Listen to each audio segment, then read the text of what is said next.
कितनी सारी सूफी काव्यों की रचनाएं हैं। तो इसको हम पॉइंट वाइज तरीके से समझेंगे। तो भारत में सूफी मत का आगमन 9वीं 10वीं शताब्दी में हो गया था। इसका प्रचार भारत में 9वीं और 10वीं शताब्दी में हो गया था। भारत में इसका प्रचार जो है 9वीं और 10वीं शताब्दी में भारत में हो गया था। फिर अगला आगे, किंतु इसके प्रचार प्रसार का श्रेय ख्वाजा मोइनुद्दीन चिश्ती को जाता है। भले ही भारत में सूफी धर्म का प्रचार 9वीं और 10वीं शताब्दी में हो गया था, लेकिन इसका श्रेय जिनको जाता है उनका नाम है ख्वाजा मोइनुद्दीन चिश्ती। ये आगे जिन्होंने इसे लोकप्रिय बनाया, सूफी कार्य को सबसे ज्यादा लोकप्रिय बनाने वाले व्यक्ति यही है। आईने अकबरी में सूफियों के 14 संप्रदायों का उल्लेख है।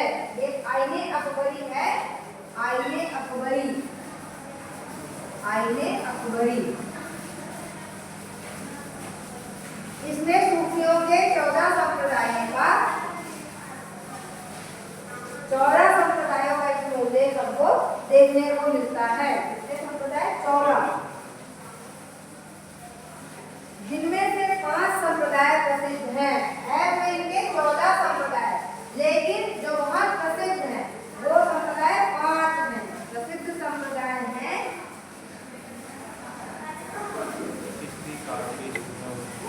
संप्रदाय 5। तो इनके नाम यहाँ पे देख लेंगे। टोटल यहाँ पे 5 संप्रदाय के मिलते हैं। सबसे पहला संप्रदाय है कादरी संप्रदाय, दूसरा चिश्ती संप्रदाय, तीसरा सोहरावर्दी संप्रदाय, चौथा नक्शबंदी संप्रदाय, पांचवा सत्तारी संप्रदाय।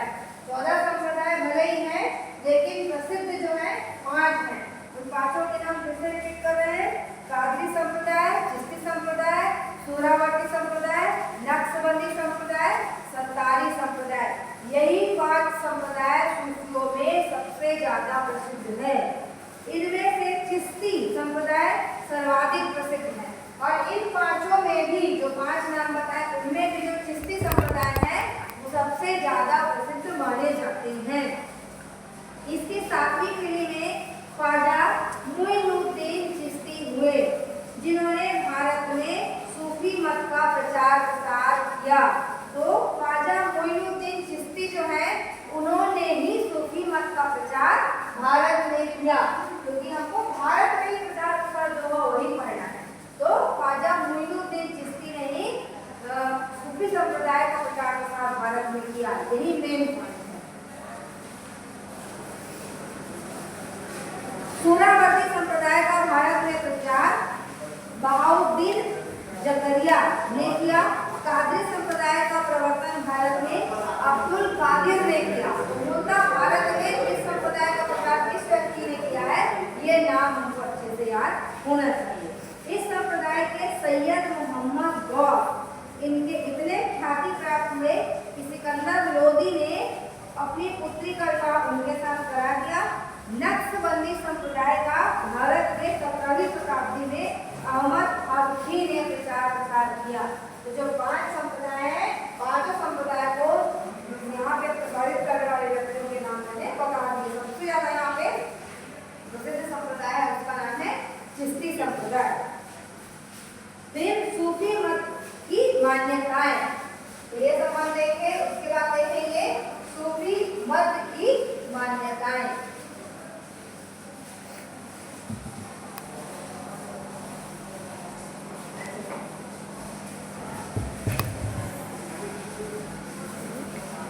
सूफी मत की मान्यताएं।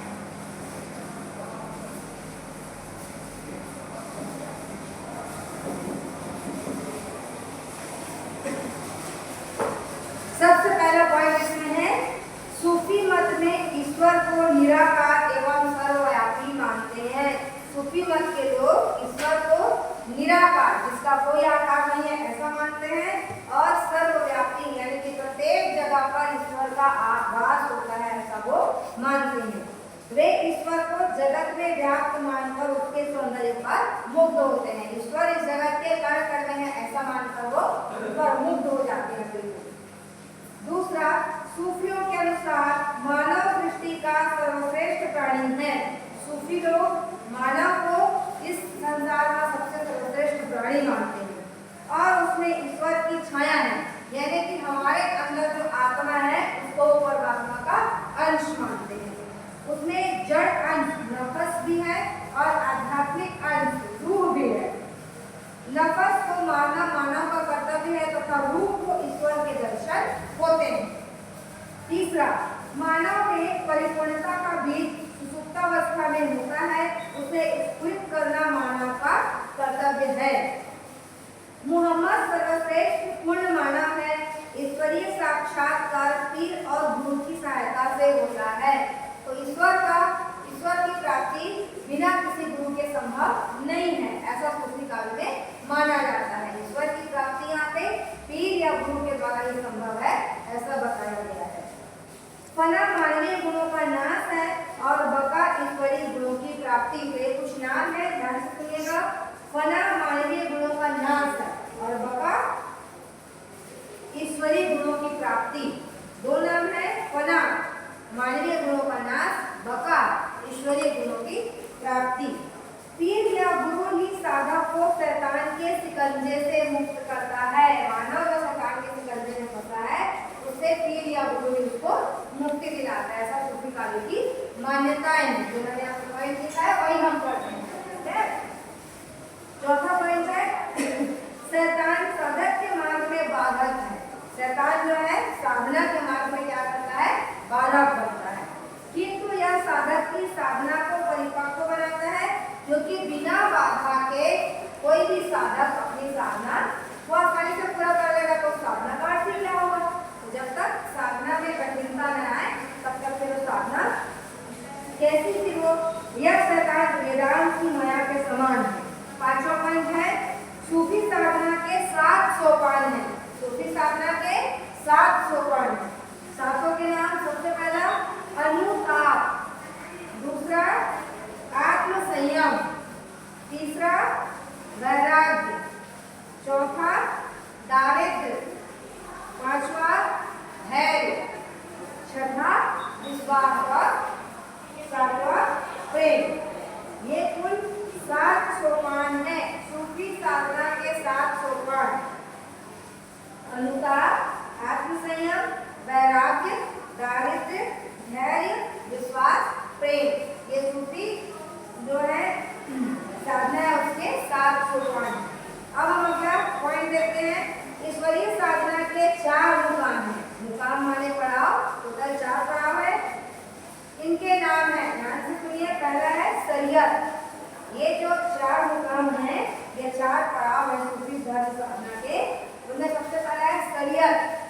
लिख देते हैं, ईश्वरीय साधना के 4 मुकाम।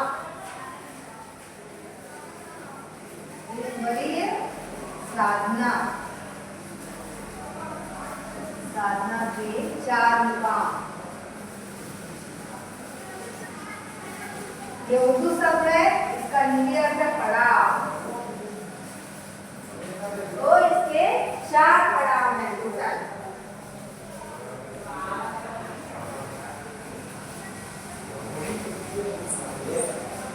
ईश्वरीय साधना के 4 मुकाम होते हैं। सबसे पहला है शरीयत,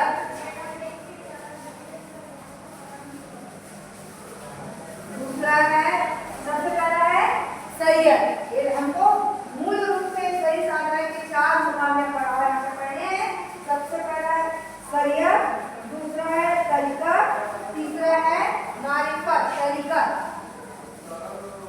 तीसरा है मारिफत, 3 हुए। चौथा पॉइंट है मारिफत, चौथा हकीकत। ये कुल 4 मुकाम या पड़ाव हमको देख रहे हैं। पहला शरीयत, दूसरा तरीका, तीसरा मारिफत, चौथा हकीकत। यही 4 मूलतः ईश्वरीय साधना के मुकाम या पड़ाव माने जाते हैं। दशा में पहुंचता है। और इन चारों दशाओं से होते हुए व्यक्ति किधर पहुंचता है? हाल की दशा में। अभी हाल की दशा क्या है? तो हाल की 4 दशाओं के नाम हैं। पहला है नासूर, दूसरा मलकर, तीसरा जबरूद और चौथा लाहूर। पहली दशा में वह शरीयत कर्मकांड का अनुसरण करता है। दूसरी दशा में तरीकत माने उपासना करता है। तीसरी दशा में मारिफत में वह आरिफ बन जाता है। और चौथी दशा में उसे हकीकत परम तत्व की उपलब्धि हो जाती है। इसको हम हिंदी में जैसे बोलते हैं कर्मकांड, इसको हम बोलते हैं उपासना, इसको हम बोलते हैं आरिफ। यहाँ पे परम तत्व की प्राप्ति होकर होता है। हिंदी नाम की प्रश्न से लिखी है क्योंकि मारिफत का आरिफ यहाँ पे बन जाता है और आरिफ बनकर परम तत्व को प्राप्त कर लेता है।